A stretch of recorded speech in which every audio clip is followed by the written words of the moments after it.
এটা আমার স্বপ্নের মাইক্রোস্কোপ, যেটা আমি নিজের স্কলারশিপের টাকায় কিনেছিলাম।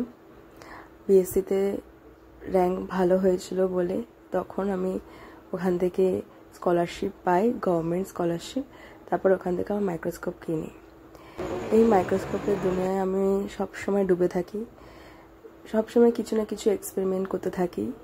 আবার অনেক দিন বাদে এরকম বার করলাম, কিছু কিছু জিনিসের ছবি তুললাম, মাইক্রোস্কোপের আন্ডারে কি কেমন থাকে সেই জিনিসপত্রগুলো। আর সবই হয়েছে আমার স্টুডেন্টের জন্য।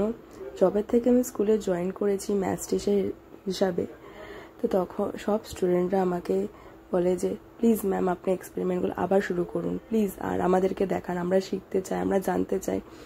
তো স্কুলে ম্যাথস পড়াতে পড়াতে করতেও আমার যে জুনিয়র সায়েন্টিস্টের যে অ্যাওয়ার্ডটা, সেটা আবার যেন জেগে উঠেছে। আবার আমি আমার এক্সপেরিমেন্ট শুরু করছি, আবার আমি মোটিভেটেড হচ্ছি, আবার আমার একটা নতুন লাইফ হচ্ছে। আমি খুব হ্যাপি। Thank you. অনেক বছর পর আবার আমি ইউটিউবে এগুলো আপলোড করব। সবই হচ্ছে আমার স্টুডেন্টের জন্য, এত মোটিভেশনের জন্য। আবার ইউটিউবে